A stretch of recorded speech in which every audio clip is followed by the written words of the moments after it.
एक समय में वैकुंठपुरम नामक एक गांव में वह और पार्वती नामक पति पत्नी रहते थे।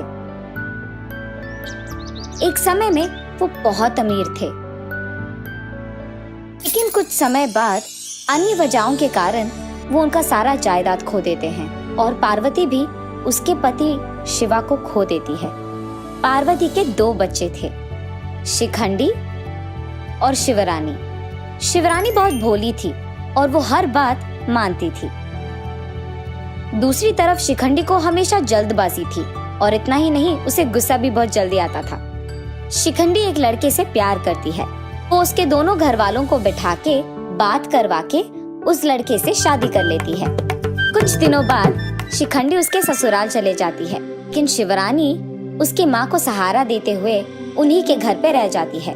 ऐसे कुछ दिन बीत जाते हैं। जैसे जैसे दिन बढ़ते गए, ऐसे ही पार्वती का सेहत भी बिगड़ता गया और क्योंकि माँ की हालत ठीक नहीं है, शिवरानी उसकी माँ के साथ हर वक्त रहते हुए, उनके हर काम करते हुए उनकी अच्छी देखभाल करती है। फैसला करती है कि उसके पास मौजूद संपदा को दोनों बेटियों को देना चाहती है। इसीलिए वो उसकी बड़ी बेटी शिखंडी को बुलाती है। अपनी माँ की इस हालत के बारे में सुनते ही शिखंडी डर के मारे भाग के माँ के पास पहुँचती है और वहाँ अपनी माँ को उसी हालत में देख को बहुत दुखी होती है। रानी और शिखंडी रोने लगते हैं। बेटी, मुझे समझ में आ गया कि ये मेरे आखिरी दिन है, इसीलिए तुम्हें एक आखिरी बार देखने का मन कर रहा था। इसके बाद तो कुछ भी हो जाए, मुझे कोई परवाह नहीं। हमारे पूर्वजों के बारे में तो तुम दोनों को पता ही है। वो बहुत अमीर थे। उसके बाद कुछ कारणों की वजह से हमारी पूरी जायदाद चली गई। उसके बाद अगर मैंने कुछ बचाया है तो वो सिर्फ ये 2 चीज हैं। इसमें 2 हार हैं। पहला वाला एक सोने का हार है, कम से कम 10 तुलों का होगा।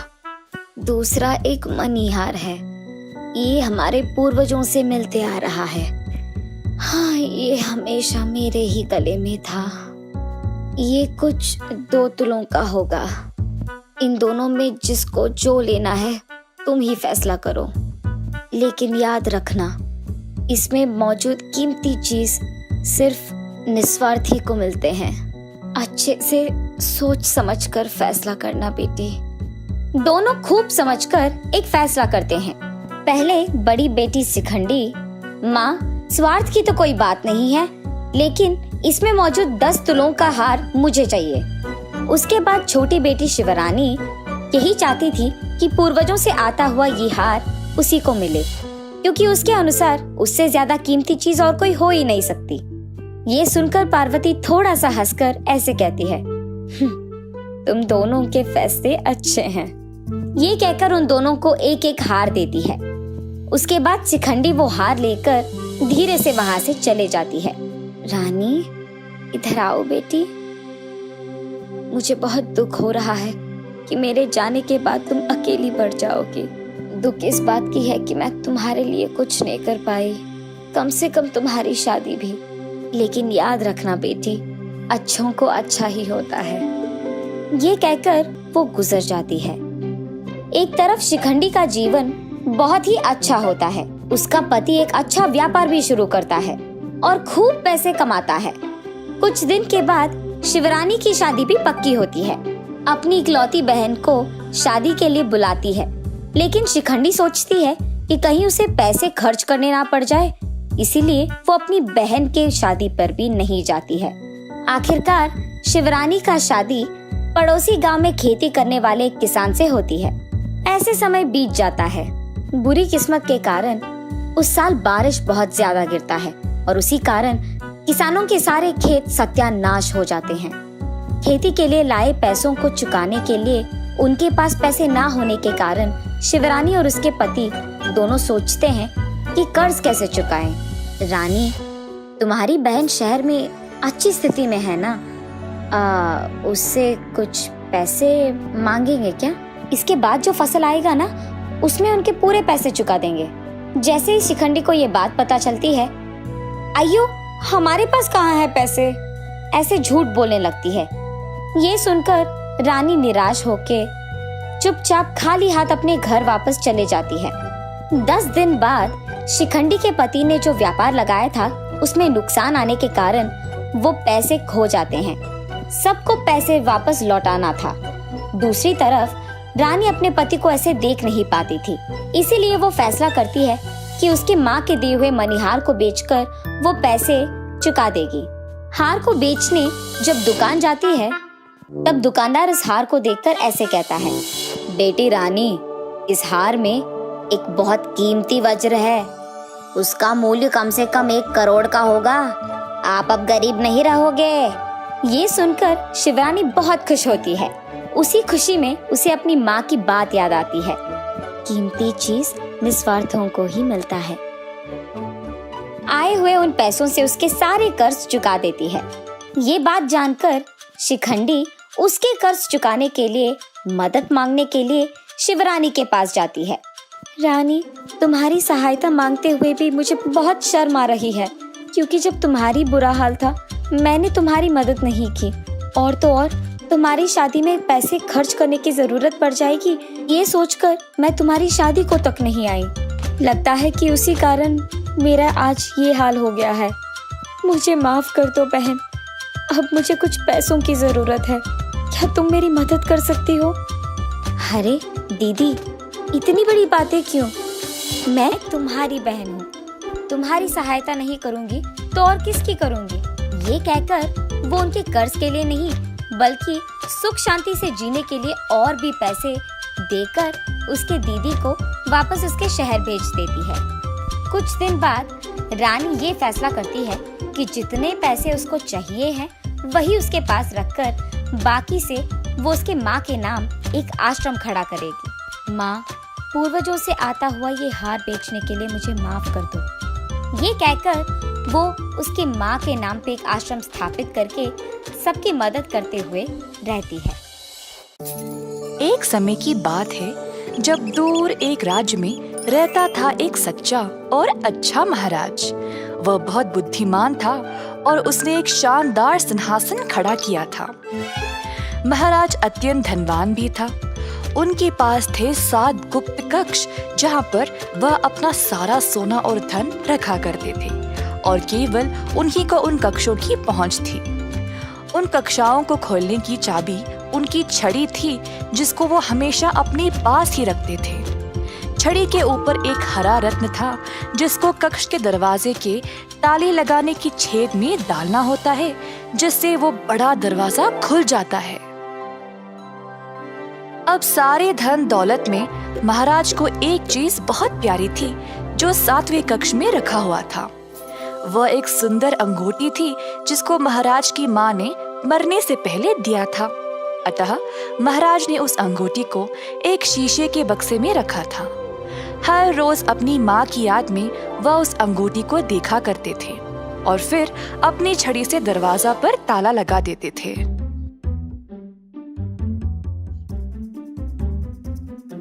उसी राज्य में देव नामक एक व्यक्ति रहता था। देव एक चोर था। लोगों का जेब मारना,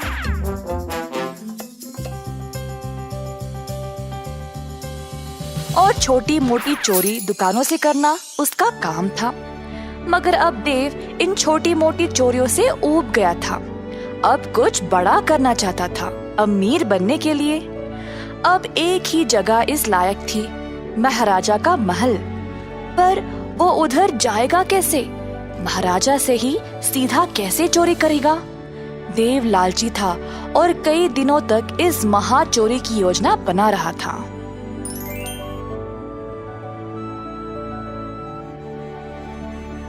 एक दिन देव महल के इर्द गिर्द घूम रहा था जब उसकी मुलाकात उसके एक बचपन के दोस्त से हो गई जो अब एक महल का पहरेदार था।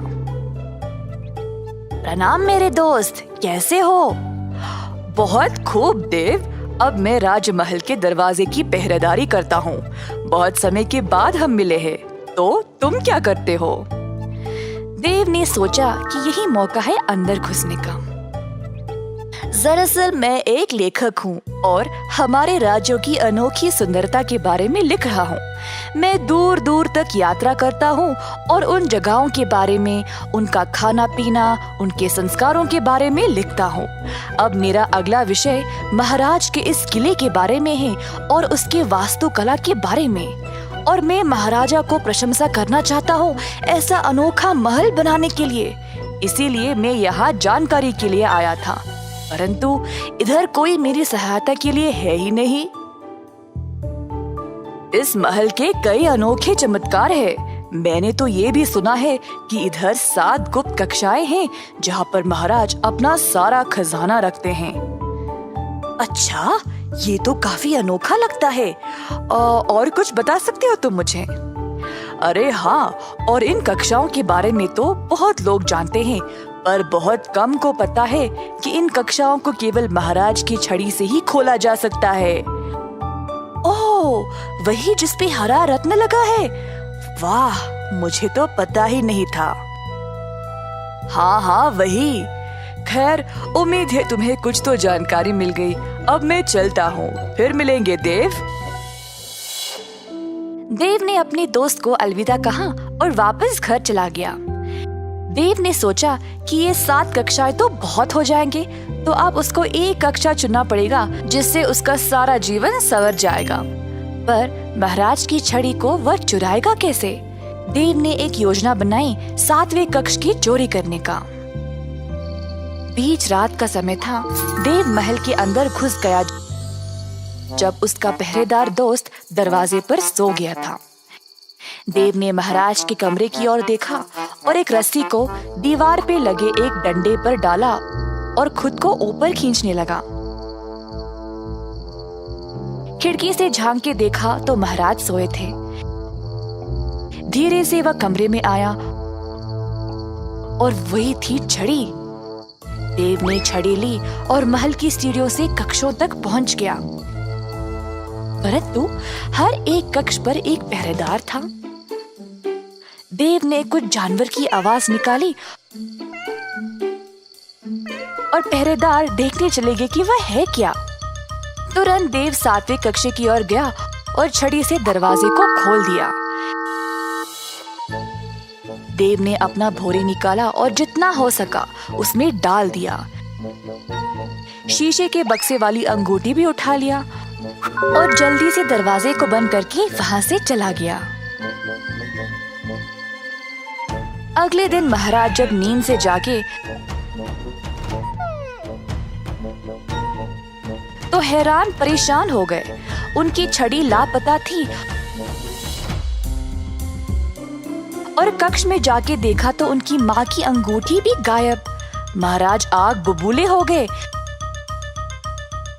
पर उनको पता था कि चोर को कैसे पकड़ा जाए। तुरंत उन्होंने एक पत्र लिखा अपने राज्य के लिए। मैंने अपनी सबसे कीमती चीज खो दी है, एक अंगूठी, और किसी ने उसको चुराया है। अगर किसी को भी ये मिले तो मुझे वापस लौटा दे और बदले में उसको ढेर सारा खजाना भेंट में दिया जाएगा। कई दिनों तक बहुत लोग आगे आए नकली अंगूठियों के साथ, पर महाराज अपनी माँ की अंगूठी को अच्छे से पहचानते थे, तो सबको वापस भेज दिया करते थे। जब ये खबर देव तक पहुंची तो उसने देखा कि वो अंगूठी तो उसी के पास थी। देव को अब और खजाने की लालच लग गई। ये तो कोई पुरानी अंगूठी लगती है। मैं महाराजा को बोलूंगा कि मुझे कहीं मिली और फिर भेंट में दिया खजाना भी ले आऊंगा।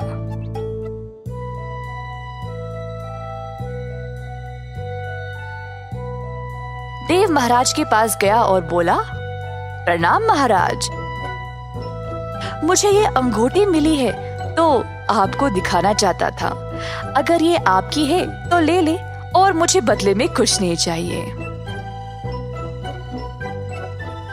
महाराज ने अंगूठी की ओर देखा और उसको पहचान लिया। धन्यवाद, ये मेरी ही है। देव अखड़ने लगा। अब वो और भी धनवान बनने वाला था क्योंकि महाराज खुश लग रहे थे।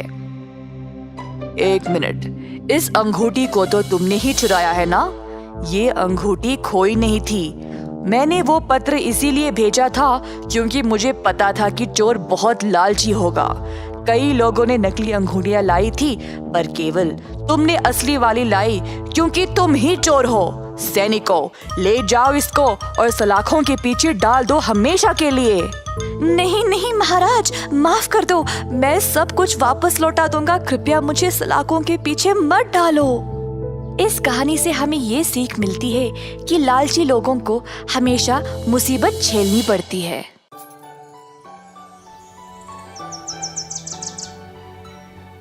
वाराणसी नामक एक शहर में था एक जवान लड़का देव, जो अपनी विधवा माँ के साथ रहता था।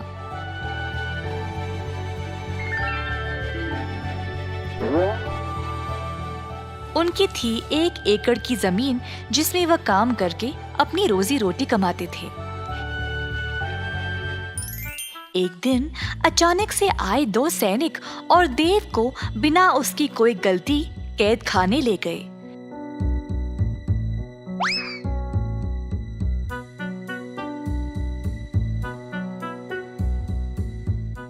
देव की माँ ने सैनिकों से बहुत भीख मांगा, पर उन्होंने उनकी बात नहीं सुनी और उसको कैद खाना ले गए।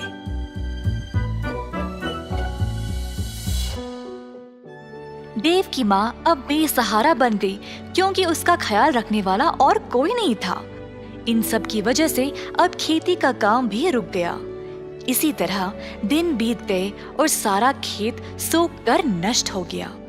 कमाने का उनका यही जरिया था और अब माँ के पास कोई खाना भी नहीं बचा। देव की माँ को समझ नहीं आया कि वह क्या करे। वह अपने बेटे से बात करना चाहती थी, शायद वो उसको बताए कि वह क्या करे। देव की माँ गई एक गुरुजी के पास एक पत्र लिखने में उनकी मदद मांगने। गुरुजी, मेरे बेटे को बंदी बनाया गया है बिना उसकी कोई गलती के। अब मेरा ख्याल रखने के लिए कोई नहीं रहा। कृपया आप देव के लिए मेरी तरफ से एक पत्र लिख दें। देव की माँ, आप जैसा चाहे मैं वैसा ही करूँगा। आप हौसला रखिए, सब ठीक हो जाएगा। गुरु ने पत्र लिखा।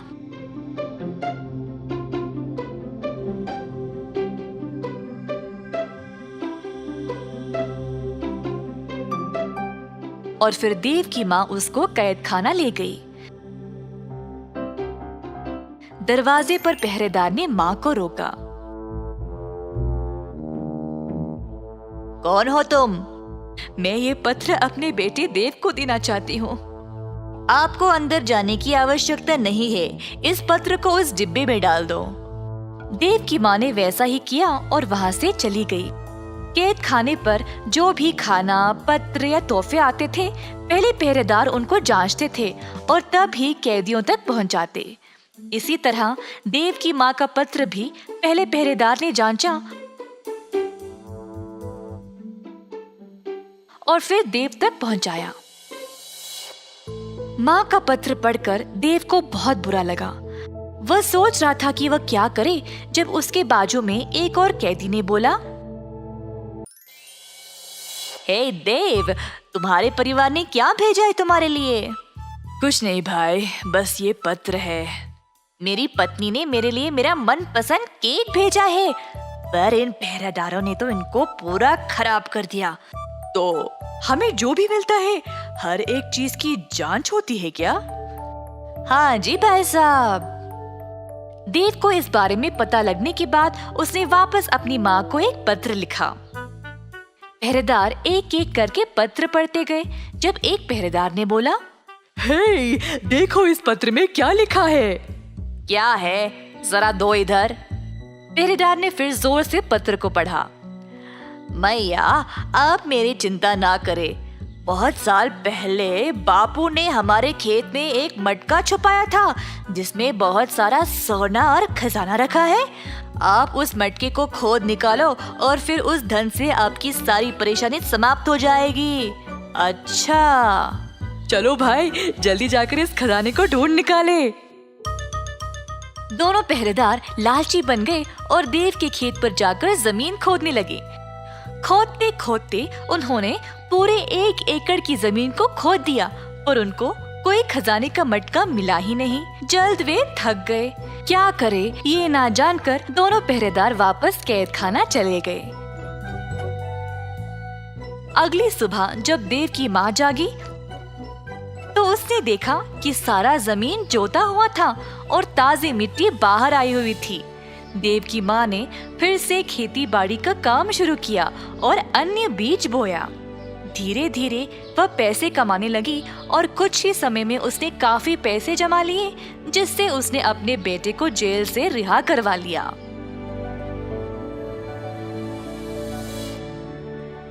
अगर मन से कोई चीज चाहिए होती है तो उसको पाने के लिए कोई ना कोई रास्ता निकल आता है।